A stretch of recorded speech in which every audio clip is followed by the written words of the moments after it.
Here we go. So we've got a classic jammed zipper here. And you can see if you look closely, you've got almost 2 pins stuck in there. So the zip itself struggles to get past that there. And if you do that, you're going to damage the teeth on it. So the quickest and simplest way to fix this problem here, this is a self-healing zip.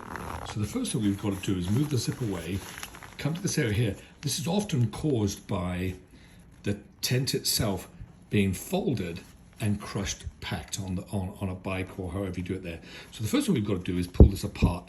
So let's take that. See, we've done that. We've pulled it apart. We want to take the zip all the way up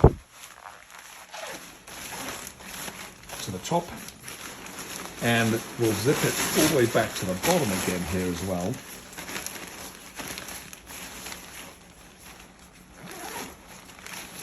So we're going to take it all the way to the bottom of the zipper as well.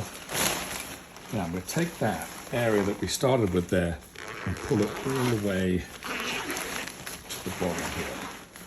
Now, hold this there, at the both teeth there, and it's going to be a little tough, but don't force this. We're going to take this all the way back now to the other end. Now, as I went past that zip tooth bit there, there's a little bit of pressure. I'm going to take this all the way to the very, very top, close it all the way up there. I'm going to make sure that's closed all the way to the top, pull it back down again, make sure that's tight up top, go back up the top a few times. Now, as we go down, this is the area where it was causing a problem. There's a little bit of a bump there, but you can see it's actually healed the zip.